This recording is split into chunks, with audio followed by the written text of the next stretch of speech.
விசுவாசமா இருந்தவருக்கு ஏன் 3 வருஷமா இந்த பிரச்சனைகள்? சரியான கேள்வி இது.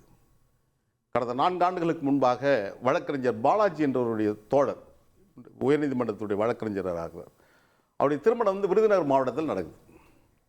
அந்த திருமணத்திற்கு நான் சென்றபோது காலையில் ஒரு பத்திரிகை செய்தி பார்க்குறேன், தினத்தந்தி பத்திரிகை செய்தி பார்க்குறேன். ஒரு சின்ன காலம், துரை அரசியலுக்கு வர வேண்டும் என்று தீர்மானமும் நிறைவேற்றப்பட்டிருக்கிறது. தந்தி பத்திரிகையில் தான், தினத்தந்தியில் தான்.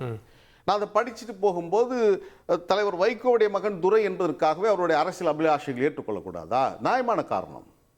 ஒரு பிரச்சனை நான் 2 விதமாக பார்க்குறேன். ஒன்று சித்தாந்த ரீதியாக பார்ப்போம், இன்னொன்று அந்த அரசியல் ரீதியாக பார்க்கணும். கொள்கை, அரசியல். கொள்கை ரீதியாக அது எதிர்நிலையில் இருந்தாலும் அரசியல் ரீதியாக அவர் வருவதை நான் வரவேற்கிறேன். நான் மணமக்களை வாழ்த்தி விட்டு பேசுகின்ற போது சொன்னேன், தந்தி பத்திரிகையில் இது மாதிரி வந்திருக்குது, துரை அரசியலுக்கு வரணும்ட்டு. அந்த தீர்மானத்தை முன்மொழிந்து நான் வழிமொழிகிறேன், அவர் வரணும்னு நான் பேசினேன். வருவருக்கு என்ன பதவி கொடுக்கணும் அப்படின்ற ஒரு கேள்வி எழுமையானால் என்னுடைய துணை பொதுச்செயலாளர் பொறுப்பு கூட நான் விலகிட்டு அவர் கொடுக்குறேன்னு சொன்னேன். இதில் என்ன? துரை வைகோ வரவேற்றவர் நீங்க. ஆமாம். உங்களுக்கு துரை வைகோக்கு என்ன பிரச்சனை? அதுக்கப்புறம் வாக்கெடுப்பு நடந்த போது கூட 106 பேர் பங்கேற்ற நிர்வாக கூட்டத்தில் 104 பேர் வாக்களித்தாங்க ஆதரவா. என்னுடைய வாக்கை அவர் வரணும்னு டிக் பண்ணிட்டு தேர்தல் அதிகாரி வந்தியத்தேவன்கிட்ட காட்டிட்டு தான் நான் போட்டேன். தலைவர்கிட்ட கூட சொன்னார், ஏன்னா ஒருவேளை என் மேலே எந்த சந்தேகம் வந்துடக்கூடாது என்பதற்காக. எனக்கும் சகோதரர் துரை அவர்களுக்கும் இதுவெல்லாம் அவர் கூட தனியாக நின்று கூட பேசுனது கிடையாது. கொஞ்ச நாள் முன்னே ஒரு தனிமையில் கொஞ்ச நேரம் பேசணும், அவ்வளோதான். அதுக்கப்புறம் எனக்கு அவருக்கும் பேசி கிடையாது. எது அவர் தலைமைக்கு வந்ததுக்கு அப்புறமா? ஆமாம், அதுக்கு முன்னே நான் பேசுனது கிடையாது.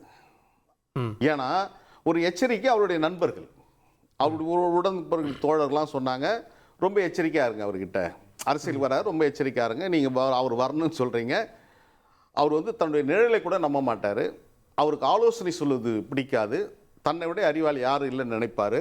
நண்பர்கள் சொன்னது, நான் என்கிட்ட சொன்னதை நான் சொல்கிறேன். அப்போ அப்படி இருக்கும்போது அவர் வரணும்னு நான் சொன்ன அந்த தீர்மானத்திலையும் அந்த வாக்கெடுப்பில் நான் பங்கேற்கிறேன். இப்போ எங்கே செய்தி வருது அப்படின்னா, வரவேற்கணும்னு நான் சொன்னேன் இல்லைங்களா, அதுக்கப்புறம் நடந்த ஒரு மாவட்ட செயலாளர் கூட்டத்தில் நான் கடுமையாக கண்டனத்திற்குள்ளாக்கப்பட்டேன் தலைவர் வைகோ அவர்களால். நான் எங்கே தவறு பண்ணன்றது அப்போ தான் எனக்கு தெரியுது. அந்த தவறு என்ன அப்படின்னா, மல்லை சத்யாவோடு வகிக்கின்ற துணை பொதுச் செயலாளரை பொதுச் செயலாளர் பதவியை எப்படி துரை வைகோ ஏற்றுக்கொள்ள முடியும்? துரை வைகோவும் சத்யாவும் ஒன்றா?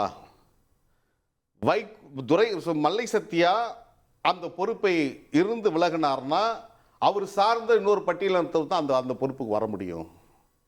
அப்போதான் என்னுடைய தவறை உணர்ந்தேன். எவ்வளோ பெரிய தவறு நம்ம பண்ணியிருக்கிறோம். நீங்கள் பெருந்தன்மையாக அந்த பதவிக்கு அவர் வரணும்னு நினைக்கிறீங்க. வெளிப்படைத்தன்மையான ஒரு பேச்சு அது. ஆனால் எனக்கு உள்ள எந்த காழ்ப்புணர்வும் இல்லை. அவர் வரணும்னு நம்ம சொல்கிறோம். ஆனால் இதுக்குள்ளே இவ்வளோ பெரிய பிரச்சனை இருக்கும்போது அந்த மாவட்ட செயலாளர் பேசுனதுக்கு அப்புறம் தான் எனக்கு அதிர்ச்சி. அதற்கு பின்னால் இன்னை வரையிலும் நான் எதையும் இது குறித்து எந்த கருத்தும் எங்கேயும் பதிவிட்டது. இன்னைக்கு நீங்கள் மன ரீதியாக வெளியில் வந்துட்டீங்க, இன்னைக்கு மௌனம் கலைக்கலாம் அப்படின்னு நினைக்கிறேன். இது வெறும் கட்சி ரீதியான பிரச்சனையை தாண்டி உங்களுக்கும் துரை வைகோவுக்கும் வேற என்ன பிரச்சனை? இந்த 3 வருஷத்தில் என்னென்ன இடையூறுகள் செஞ்சார்? நீங்கள் சமீபத்தில் கூட நம்ம ஆம்ஸ்டாங்குடைய படுகொலைக்கு போய் நான் வந்து ஒரு மலர் வளைய வச்சுட்டு வெளியே வருகின்ற போது இயக்குனர் ரஞ்சித், இயக்குனர் மாரி செல்வராஜ், திருமுருகன் காந்தி, அப்புறம் உதயகுமார் இவங்களாம் இருந்தாங்க. நான் போய் அவங்க கூட சரி தோழர்கள் இருக்காங்கன்ட்டு போய் அவங்களாண்ட பேசிட்டு வரும்போது அது சமூக வலைதளத்தில் போட்டேன். அது குறித்து கடுமையான விமர்சனம் வந்தது. அது தலைவர் கூப்பிட்டு கண்டிச்சிருக்கலாம் அந்த தோழரை. இது மேலே நீங்கள் போய் பேசுனீங்கன்னா அது சாதி ரீதி இல்லை, நான் எங்கள் துறை போனால் சாதின்னு அடையாளம் குத்துவீங்களா அப்படின்னு. இதில் என்னென்னா, சமூக நீதி என்பது எங்கே பாதிக்கப்பட்டவர்கள் நம்ம குரல் கொடுக்கணுன்றது கூட புரிதல் இல்லாமல் அவங்க பதிவிட்டாங்க. அதை தொடர்ந்து இன்னொரு பதிவு வந்து ஒரு தம்பி வந்து பெரியார், அண்ணா, தலைவர் வைகோ என் படத்தை போட்டான். அவன் இப்போ போல கொஞ்ச நாளாவே அது போட்டு அந்த கடவுள் அது வந்து எப்போவோ போட்டது இப்போ எடுத்து இன்னொரு தம்பி போடுறாரு.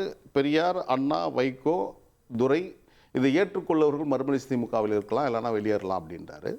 போட்டுட்டு சொல்கிறாரு, 32 ஆண்டுகள் அல்ல 300 ஆண்டுகள் ஆனும் நீங்கள் இப்படி தான் எங்ககிட்ட அடிமையாக இருக்கணும்னு பதிவு பண்ணுறாரு. இது திராவிட இயக்கம். எனக்கு எதிர் சிந்தாந்தத்தில் இருக்கிற பாஜக அதை போடலை, கருத்தில் ரீதியாக முரண்பட்டு இருக்குங்கிறத போடலை. சமூக நீதி பேசுகின்ற திராவிட இயக்கத்தில் இருக்கணும் இப்படி போடலாமா என்று நான் பதிவிட்டேன். இப்போ இதெல்லாம் வந்து அவங்களுக்கு எதிரான மனநிலையில் இருக்குது. ஆமாம், இதில் வந்து அந்த மாமன்னன் திரைப்படம் குறித்துலாம் நான் பதிவிட்டிருந்தேன். இது இந்த திரைப்படம் போல இருக்குது என்று சொன்னது அவர் நினைக்கிறார் நான் அவரை குறித்து தான் பதிவிட்டவருக்கு இவருக்கு சம்பந்தம் இல்லை, இவரே அவங்களுக்காக வக்காலத்து வாங்குறாரு அப்படின்னும் போது புரிகிறது. இது ஏதோ ஒன்றை நோக்கி அவர்கள் நகர்த்துகிறார்கள் புரியுது. உளப்பூர்வமாக நாளைக்கு வந்து இந்த தலைமை பதவிக்கு துரை வைகோ வரல அப்படின்னா மல்லை சத்யா வந்திருப்பாரு. இன்னைக்கு துரை வைகோ வந்ததால மல்லை சத்யாவுக்கு இடம் இல்லை. இந்த அதிருப்தி தான் இப்போ வெளிப்பட்டிருக்குன்னு பார்க்கலாமா? என்ன, கடந்த 2023ஆம் ஆண்டு இப்போ இருக்கிற தலைமை நிர்வாகிகள் தேர்தல், கட்சியோட தேர்தல் இருக்கு இல்லைங்களா, கிளைக்கழக தேர்தல், ஒன்றிய நகர பேரூர் நகர செயலாளர் தேர்தல், தலைமை செயற்குழு பொதுக்குழு தேர்தல், இப்போது நிர்வாகம் இப்போ இருக்கிற தலைமை கழக நிர்வாகிகள், பொதுச் செயலாளர், அவைத்தலைவர், பொருளாளர், இந்த தேர்வு நடக்குது. ஒரு நாள் தலைவர் வந்து 2023 மே 22ஆம் தேதி தாயத்துக்கு வர சொல்லி இது பட்டியல் காட்டுறார். இதெல்லாம் போட்டிருக்கோம், துணை பொதுச் செயலாளராக நீங்கள் இருங்க, 3 முறை 3 பேர் இருந்தது, கூடுதலாக 2 பேர் சேர்த்து 5 பேர் ஆக்க போகிறோம், அறிவிச்சிடலாமான்னு கேட்கும்போது நான் அவர்கிட்ட கையெழுத்து கும்பிட்டேன். ஏன் கையெழுத்து கும்பிட்டு என்ன அப்படின்னாரு, நான் துணை பொதுச் செயலாளராக நான் இருக்க விரும்பலை, உங்களுடைய தொண்டனா நான் கடைசி வரையிலும் இருக்கிறேன். கடந்த அப்போ வந்து ஒரு வருஷமாக சூழல் சரியில்லை, நான் எதுக்கு எடுத்தாலும் நான் குறிவைக்கப்படுகின்றேன். துரை வைகோ வந்ததுமே இது நடக்குது, இந்த ஒரு ஆண்டு துவங்கிடுச்சு.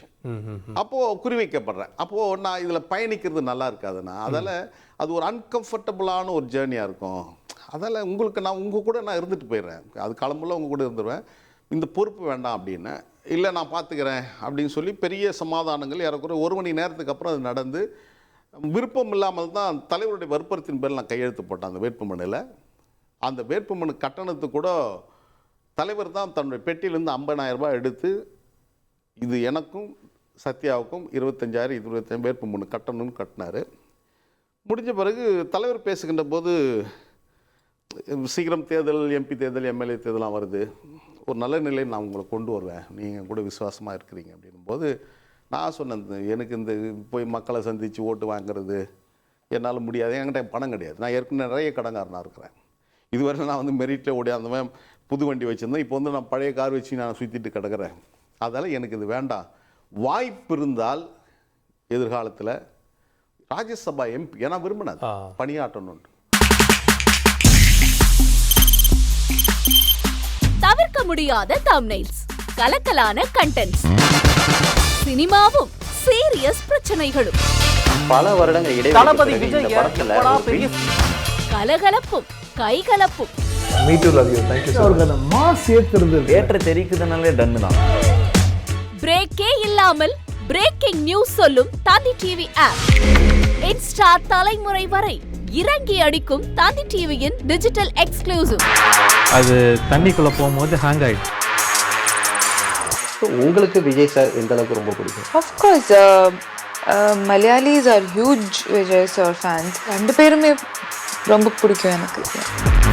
தந்தி டிவி ஆப்பை இலவசமா டவுன்லோட் செய்யுங்க, ஃபாலோ பண்ணுங்க, சப்ஸ்கிரைப் பண்ணுங்க, என்ஜாய் பண்ணுங்க.